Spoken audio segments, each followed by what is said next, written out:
In the fall of 1943, the winds of war had swept across Europe like a storm, scattering the lives of millions into a chaotic, blood-stained whirlwind. The Eastern Front, where the intensity of combat between the Nazis and the Soviets had reached a fever pitch, was a hellish landscape of cold, desolation, and unrelenting violence. Among the many stories of horror that came out of this brutal conflict were those of the young prisoners, boys who had been captured by the Germans in the aftermath of skirmishes and invasions. These were not seasoned soldiers, but young men, barely teenagers in some cases, thrust into a war they barely understood, torn from their homes and thrust into a nightmare from which they could not awaken. The boys were herded into a POW camp, a place that seemed as though it was designed to crush every ounce of hope and humanity out of anyone unfortunate enough to be confined within its barbed wire fences. The camp, located in the remote heart of occupied Eastern Europe, was nothing short of a hell's cape. Its cold, unyielding walls bore witness to the suffering of thousands who had passed through it. The air was thick with the acrid scent of fear and decay, and the land around it, barren and unforgiving, was devoid of any sign of life. The boys had been stripped of their identities upon arrival. Their names were no longer important, just numbers assigned to their bleak existence. They were treated as little more than cattle, to be herded, beaten, and starved into submission. Most of the boys, like the others around them, had been soldiers in name only, conscripts pressed into service by the relentless forces of war. Some had seen brief, terrifying glimpses of battle, while others had been far from the front lines, living in the safety of distant towns, unaware of the horrors awaiting them. The war had come to their doorsteps like a tidal wave, and now it had swallowed them whole, leaving them stranded in this cold, merciless camp. They were young, terrified, and alone, with no understanding of the fate that awaited them. All they had left was each other, a ragtag group of comrades who had forged bonds in the fire of adversity. But even this companionship was not enough to stave off the crushing weight of fear that weighed heavily on their shoulders. The boys had been taken from a variety of backgrounds.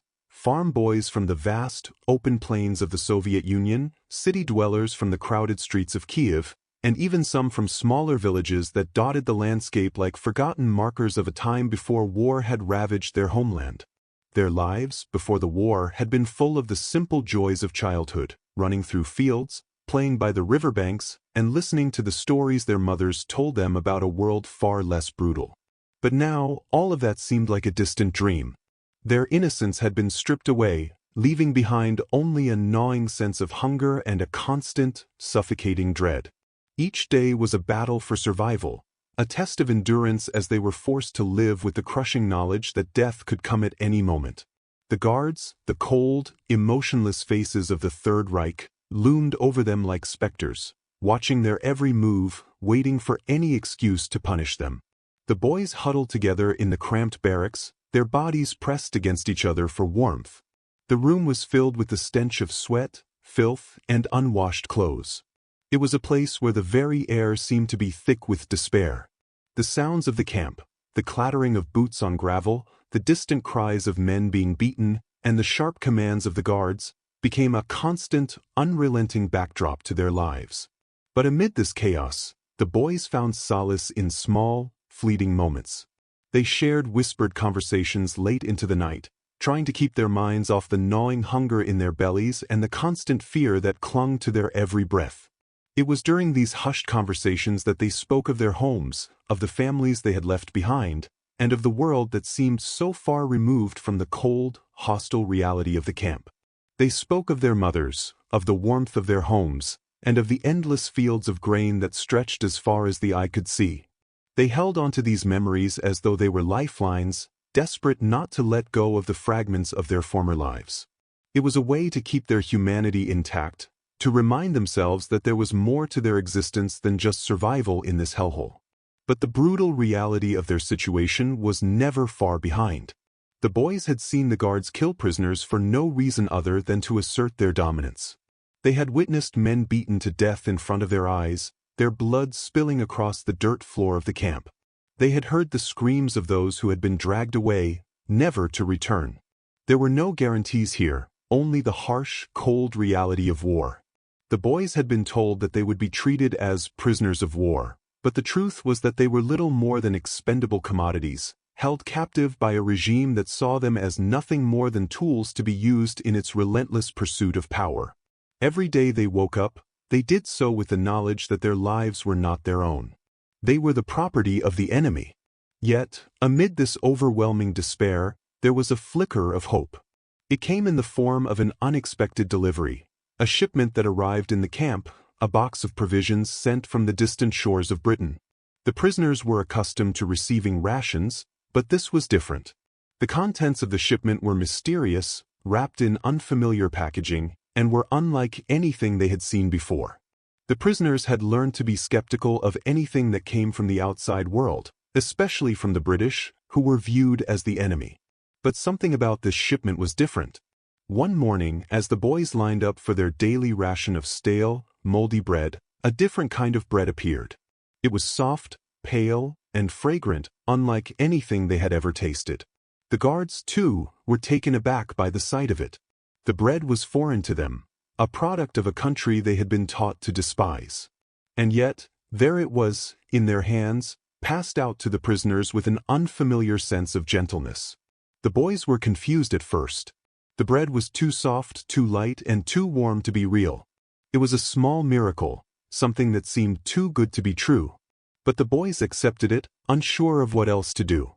They had been starving for so long that they could scarcely remember what it felt like to be full. As they took the bread in their hands, breaking off small pieces and passing it around among their comrades, something began to change. It was not just the bread itself, but the way it was being shared. The guards, who had been so harsh, so unyielding, seemed to hesitate for a moment as they distributed the food. It was as if they, too, were caught in the act of something unexpected. There was no cruelty in their actions, no barked orders or harsh words. Instead, there was a quiet gentleness, a shift in their demeanor that caught the prisoners off guard. It was a momentary crack in the armor of tyranny, a fleeting glimpse of something more human, more compassionate, than anyone had expected in this place of torment. For the boys, this small act of kindness, this unexpected offering of bread, became a symbol of something they could not yet fully understand. It was a glimmer of hope, a spark of something that reminded them that not all was lost. In that moment, as they ate the warm, soft bread, the boys began to wonder if there was more to the world than the war that had consumed it. They began to wonder if there was a way to escape the chains of hatred, if there was a way to break free from the cycle of violence that had defined their lives. The bread, so simple, so mundane, became their tether to a different reality, a world where kindness could still exist even in the darkest of places. It was a small thing, but in a world so shattered, it was enough to make them believe, if only for a moment, that perhaps the war had not yet claimed all of their humanity. In the days that followed the arrival of the mysterious shipment, the atmosphere in the camp shifted ever so subtly. The boys, who had become accustomed to the harsh, dehumanizing routine of the POW camp, found themselves grappling with something they had not experienced in what felt like a lifetime: hope. It began with the bread, of course, but there was something deeper at play, something that the boys could not quite put their finger on. They were not naive. They knew that kindness could be a fleeting thing, especially in the cruel environment they had been trapped in. But the bread, warm and soft, had unsettled them. It was a small act, a seemingly insignificant gesture, but its impact was profound. It was the first time in weeks, no, in months, that they had tasted something that was not tainted by the filth and suffering of the camp. The guards, too, were affected by the arrival of the bread. To the boys' surprise, there was no forced discipline in the distribution of the food. They had grown used to the brutal manner in which the Germans handled their rations: cold, indifferent, and often met with a vicious slap or a cruel shout if one of them dared to reach for more than their fair share. But this time, something was different. The bread, when it was handed out, was given gently, almost with an air of reverence.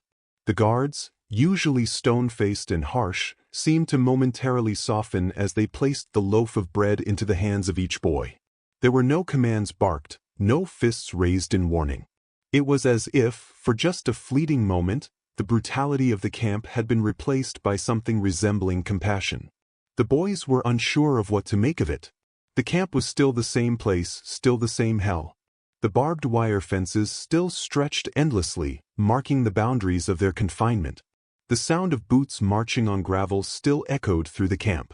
But for the first time, there was a slight shift in the rhythm of it all.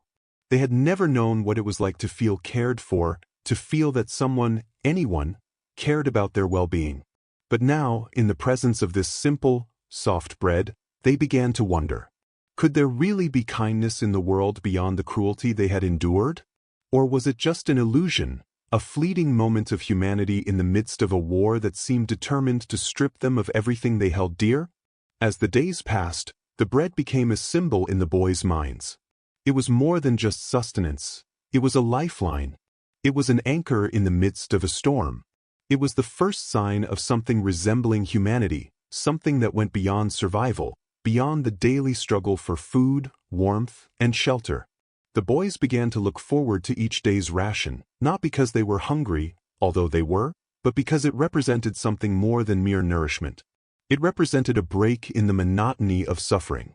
For a brief moment, the daily grind of war, of captivity, of fear, was lifted, and something akin to peace took its place. The camp, for all its grimness, became a place where small, fleeting acts of kindness could still be found. And in the midst of it all, the boys began to change. It wasn't just the bread itself that affected them, it was the way it was shared. In the barracks, the boys would break the bread into small pieces and pass it around. No one was selfish, no one hoarded it. The warmth of the bread was felt not just in the physical sense, but in a deeper, more intangible way. As each boy received their portion, there was a quiet, almost reverential exchange that occurred. The moment was sacred. For once, the boys were no longer focused on their own hunger, but on the needs of those around them. The bread, simple as it was, became a symbol of their solidarity, of their humanity. They were no longer just prisoners, they were a community. And in that moment, the camp began to feel a little less like a prison and a little more like a place where survival was possible, where people could hold on to something greater than just their own pain. Meanwhile, the guards, too, began to notice the subtle shift in the dynamic of the camp. They were accustomed to the boys' meek submission, their constant fear, and their unquestioning compliance. The guards knew that they were the masters of the camp. They held all the power, and the boys had nothing. But as the days passed, they began to notice something different in the way the prisoners acted. The boys were still scared. How could they not be? But there was a quiet defiance in them now, a spark of something that had not been there before. They weren't breaking the rules, not openly, but something in their demeanor had shifted. The guards, who had been so used to the boys cowering before them, began to feel a sense of uncertainty creeping in. The bread, in its innocence and simplicity, had planted a seed of doubt in their minds. One of the guards, a young man who had been in the army for several years, watched as the boys ate their bread in silence, passing pieces to each other without a word. There was no fighting, no quarrels over who got the larger portion. It was as though they had forgotten all the animosity between them, all the fear and hatred that had filled the air in the past. The bread had become more than just a meal. It had become an act of unity, a bridge between the boys and the guards. The guard's mind churned as he watched the scene unfold. What was this? Was it possible that the boys, his prisoners, were somehow starting to see him as more than just an enemy? Could they, for a brief moment, see him as a human being? Could he, perhaps, begin to see them in the same way? The boy at the front of the line caught the guard's gaze, and for a brief moment, their eyes locked. The guard quickly looked away, but the exchange was enough to unsettle him. He had seen many faces over the years, many prisoners, many captives, but this boy, with his hollow eyes and gaunt frame, was different. There was no hate in his gaze, no desperation, no plea for mercy. Instead, there was something more, something that the guard had not expected to see. There was a quiet sadness, yes, but there was also something else. There was the faintest hint of trust. The guard shook his head as if to rid himself of the thought. He had been trained to view prisoners as enemies, as subhuman. They were to be controlled, to be kept in line, and to be punished when necessary. But this simple act of sharing bread had begun to crack the walls of his certainty. It had begun to erode the foundations of the rules he had lived by for so long. He wasn't sure what to make of it. And neither were the boys. They were still uncertain. They did not know if the bread was a sign of true kindness or if it was just a fleeting moment in a world that had forgotten how to care. They could not afford to let their guard down entirely. They knew that they were still prisoners, that the guards still had the power to control their fates. But for the first time since their capture, they began to feel something stirring within them, something stronger than fear. It was the feeling that, perhaps, they were not entirely powerless. They had been reduced to the lowest possible status, but for a brief moment, they had found a kind of strength in their shared humanity, in the quiet bond forged over the simplest of things, bread. And as they ate, they began to realize something that would shape their journey in the days ahead.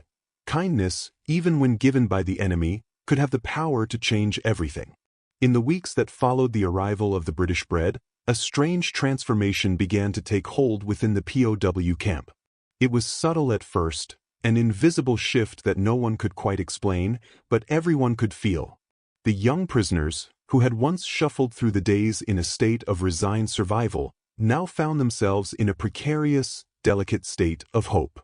Hope was a dangerous thing in such a place, a fleeting illusion that could easily be shattered by a single harsh word or brutal act. And yet, there it was, slowly growing in the hearts of the boys, nourished not by grand promises, but by the simple, quiet kindness of a loaf of bread.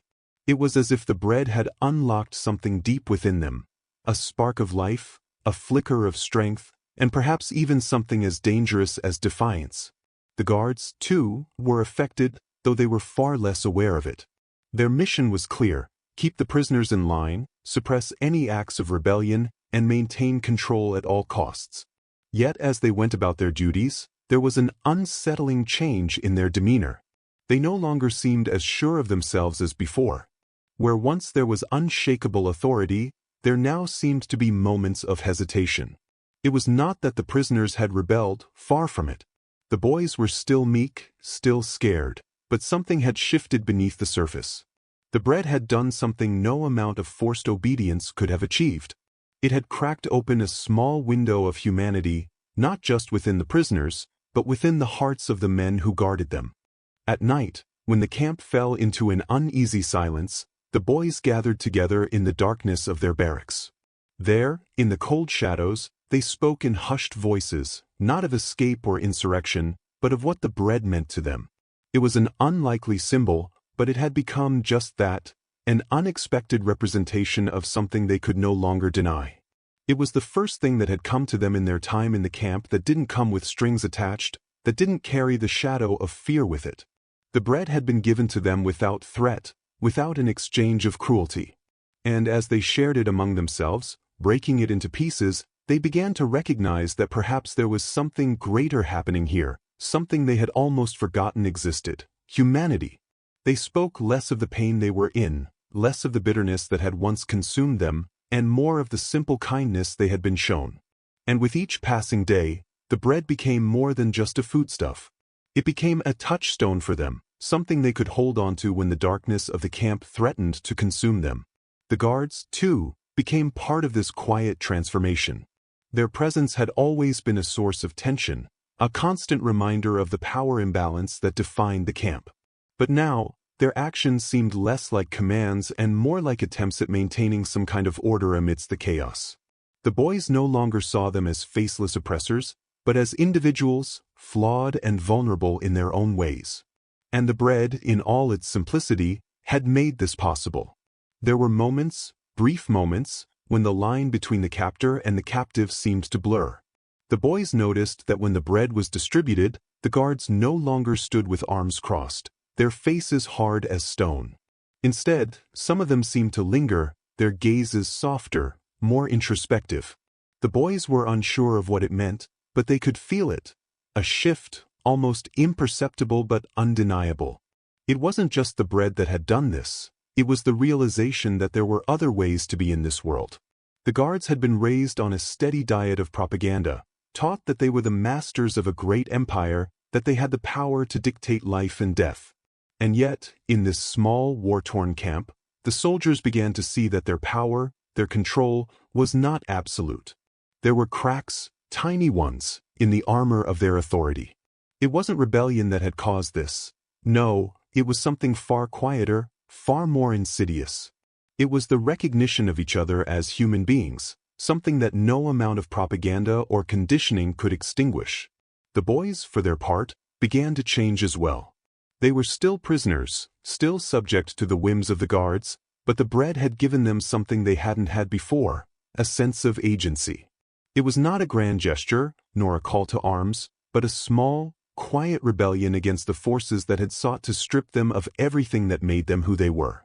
They began to see their fellow prisoners not as competitors for survival, but as comrades in arms, bound together by a shared experience that transcended nationality, ethnicity, or even the brutality of the camp. They began to look after each other, to share not just their food, but their strength, their hope, and their humanity. The bread had taught them that survival was not just about staying alive, it was about keeping one's soul intact in a world that sought to destroy it. The guards, meanwhile, were beginning to show signs of internal conflict. The bread had put them in a strange position. They were still in control, still the ones holding the keys to the prisoner's fate, but they were beginning to question what it meant to be in control. For so long, they had lived with the belief that their power was absolute, that their role as captors was divinely ordained. But now, in the quiet corners of the camp, they found themselves wrestling with doubts. It was as though the bread had opened a door to something larger, something far more complex than the simple dichotomy of captor and prisoner. They had been trained to view the prisoners as less than human, to see them as tools to be used and discarded. But in the soft, hesitant way the boys had shared the bread, in the looks of understanding and quiet empathy exchanged between them, the guards began to see something else. These were not just enemies. These were people, just like them, caught in the same storm of war, struggling to survive. And so, the days dragged on, and with them, the fragile sense of change began to take root in the camp. The bread, simple though it was, had become a quiet force of resistance against the forces of cruelty and oppression that sought to divide them. It wasn't enough to bring about a full-fledged uprising, but it was enough to begin the slow process of healing, of recognizing each other as fellow human beings.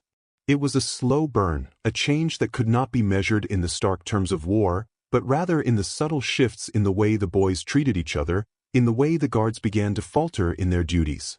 The bread, in all its softness, had become a tool of transformation, and the prisoners were beginning to understand that while they may have been captured, their spirits did not have to be.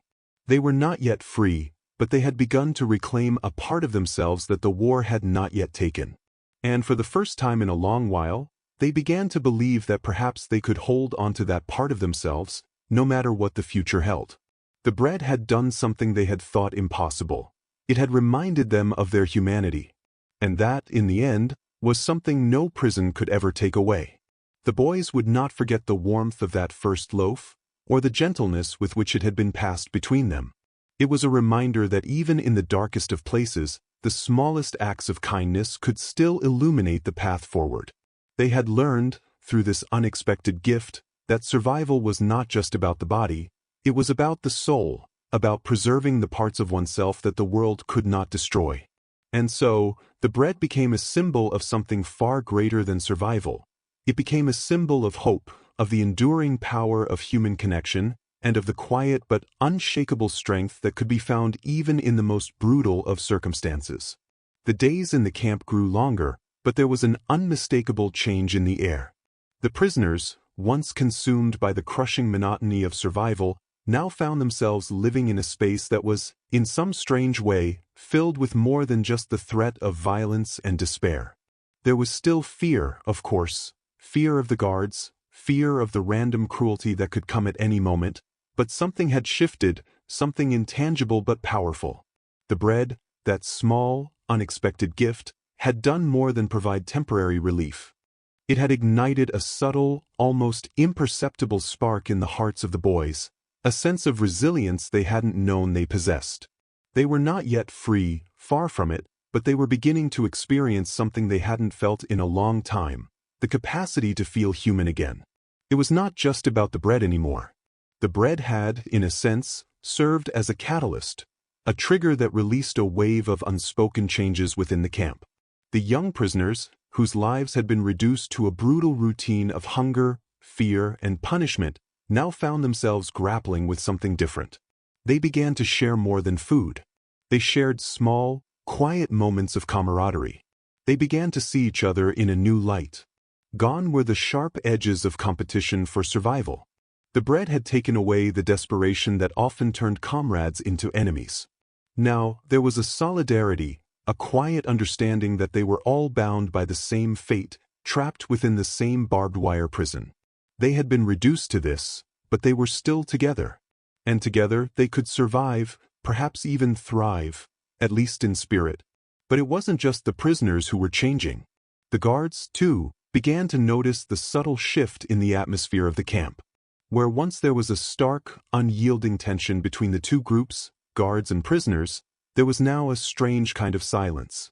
It wasn't the silence of fear, nor was it the oppressive silence of war. It was the kind of silence that occurs when two sides, however bitter their past may be, begin to acknowledge each other's presence in a new way. It wasn't a camaraderie, not by any means, but it was something more complex, something unsettling. The guards had been raised in a system that taught them to view their prisoners as less than human, as enemies, as faceless bodies to be controlled. In their eyes, the boys were tools of war, nothing more. Yet, as time passed, they began to see the young prisoners in a different light. The bread had been the first crack in the wall of dehumanization.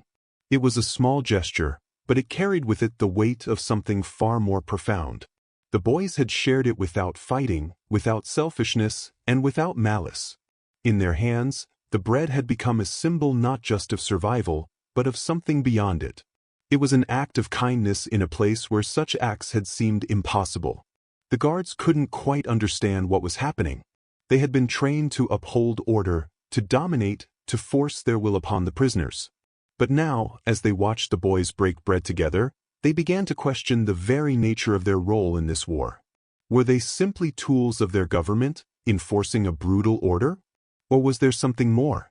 The bread had planted the seed of doubt in their minds. Perhaps it wasn't just the boys who were dehumanized. Perhaps, in some ways, they too had become part of the machine, their humanity sacrificed for the sake of war. This realization wasn't something they could express openly. It wasn't something they could even fully comprehend.